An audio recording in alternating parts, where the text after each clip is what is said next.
ఖమ్మం జిల్లాలో భారీ వర్షాలు బీభత్సం సృష్టించాయి. అనేక మంది వరదల్లో ప్రాణాలు కోల్పోయారు. నాయకన్గూడెంకి చెందిన భార్యాభర్తలు యాకూబ్ సైదాబీలు గల్లంతయ్యారు. వరదల్లో చిక్కుకుపోయిన భార్యాభర్తలిద్దరూ మృతి చెందారు. వారి చిన్న కుమారుడు షరీఫ్ను స్థానికులు కాపాడారు. విషయం తెలుసుకున్న పెద్ద కుమారుడు చెన్నై నుంచి సొంతూరుకొచ్చాడు.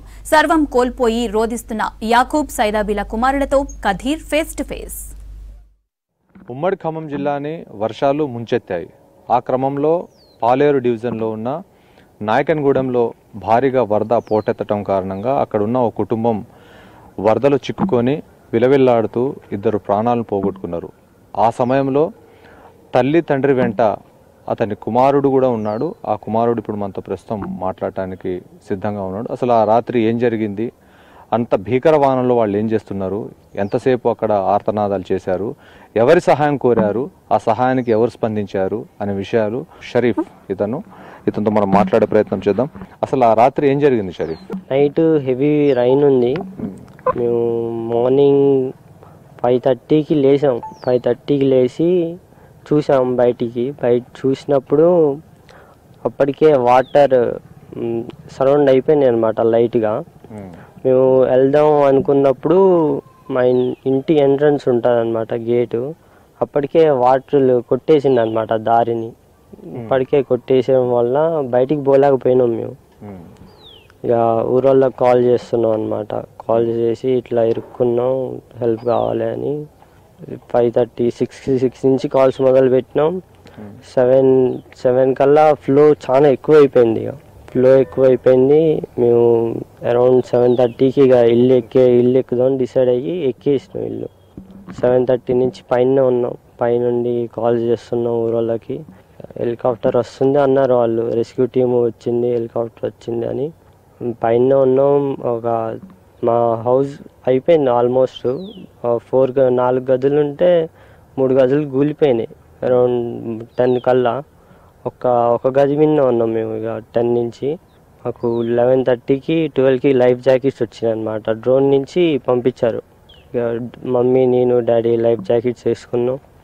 ఫుడ్ పంపించారు డ్రోన్ నుంచే.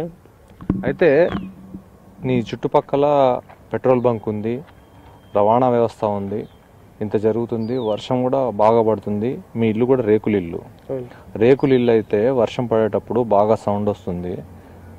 అండ్ పక్కనే పెట్రోల్ బంక్ ఉంది. వాళ్ళైనా కనీసం మిమ్మల్ని అలర్ట్ చేయలేదా? లేదు మీరైనా అంత రేకుల శబ్దానికి మీరు లేవలేదా? అసలు ఆ నైట్ ఎలా ఉంది మీకు?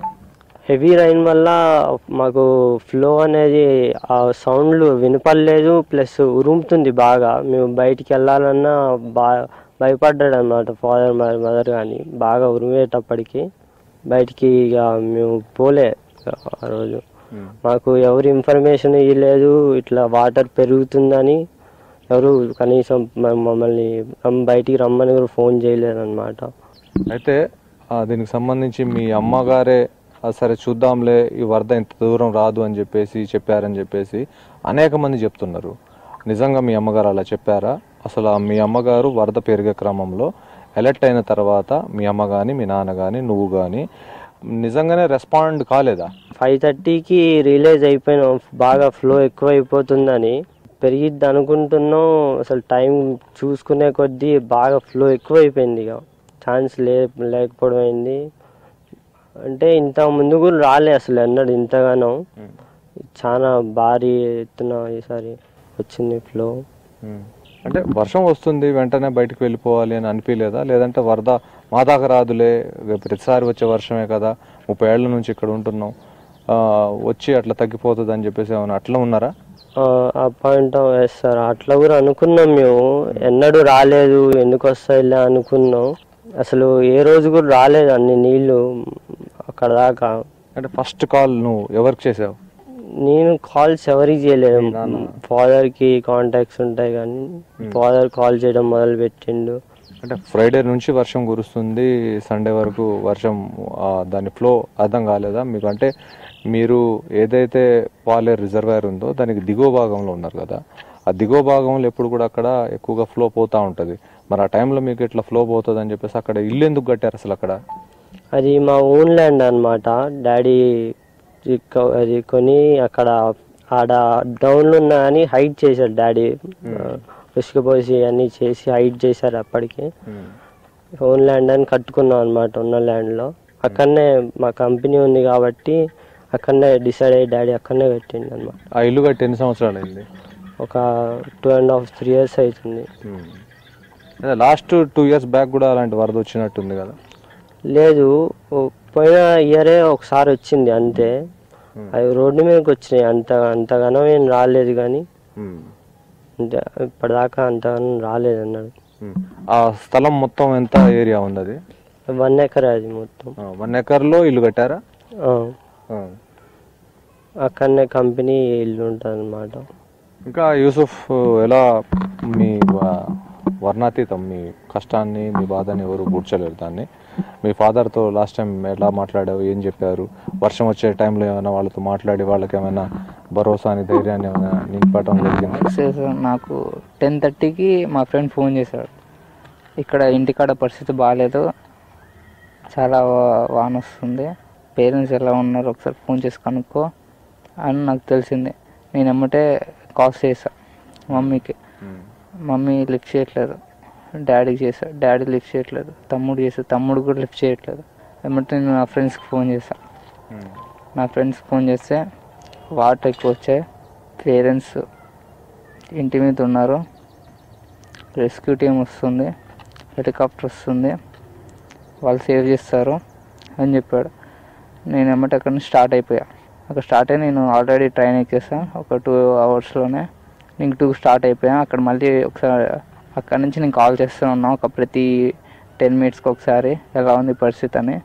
మా ఫ్రెండ్ అంతా బాగానే ఉంది, సేవ్ చేస్తున్నాను, ఏం పర్వాలేదు, నువ్వు చిన్నగానే వచ్చి అన్నాడు. సరే నేను ఎమ్మటే అక్కడికి స్టార్ట్ అయిపోయి వస్తూనే ఉన్నా. అంతా సేవ్ చేశారు, అంత మంచిగా ఉన్నారని తర్వాత చెప్పాడు. నేను 3-4కు నేను మా తమ్ముడికి ఫోన్ చేశా. అప్పటికల్లా సేవ్ చేస్తారు అనుకుంటా తమ్ముడిని. ఫోన్ మాట్లాడాడు తమ్ముడు. ఓకే, తమ్ముడు మాట్లాడాడు, అమ్మ డాడీ కూడా సేఫ్ అయ్యారు అనుకొని నేను వస్తున్నా ఉన్నా.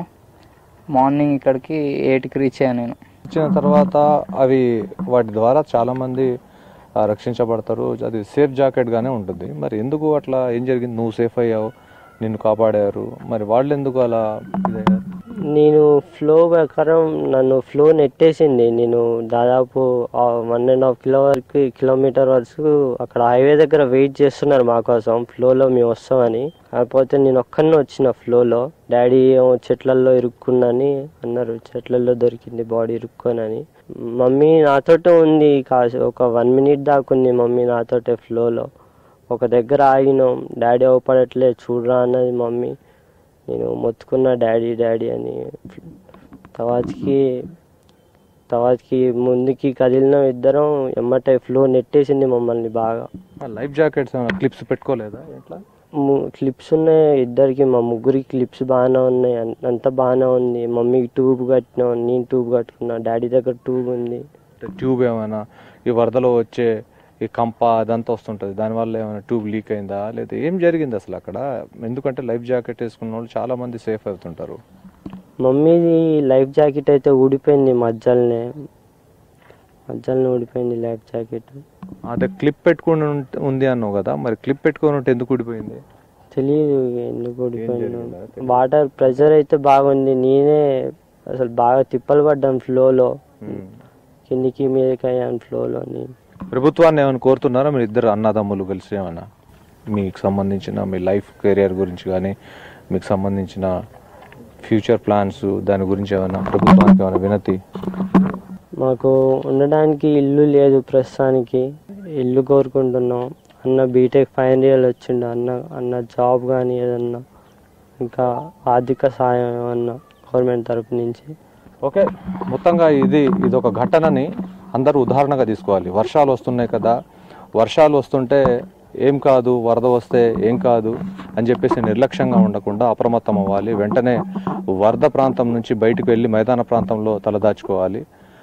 ఇలాంటి ఘటనలు ఒక ఉదాహరణగా తీసుకుంటే ఒక ఫ్యామిలీలు ఇక్కడ కాపాడబడతాయి. ఎందుకంటే ఇద్దరు కొడుకులు చేతికొచ్చారు. ఇద్దరు కొడుకుల ఆనందాన్ని చూడాల్సిన తల్లిదండ్రులు ఈ రోజు లేరు. ఇద్దరు కుమారులు మిగిలారు. వాళ్ళ కుటుంబం మొత్తం కూడా శోకసంద్రంలో ఉంది. ఇలాంటి ఘటనలన్నీ కూడా ఉదాహరణగా తీసుకొని తల్లిదండ్రులు కానివ్వండి, లోతట్టు ప్రాంత ప్రజలు కానివ్వండి, లోతట్టు ప్రాంతాల్లో ఉండేవాళ్ళు ప్రతి ఒక్కళ్ళు ఇదొక ఉదాహరణగా తీసుకొని వాళ్ళందరూ కూడా రక్షించబడాలి. అదేవిధంగా ఎవరైతే ఈ కుటుంబం అనాథగా మిగిలిందో వీళ్లకు ప్రభుత్వం తరపు నుంచి కూడా సహాయం అందాలని చెప్పేసి కోరుకోవడం జరుగుతుంది. వీడియో జర్నలిస్ట్ అర్షద్తో ఖదీర్, V6 న్యూస్, పాలేరు.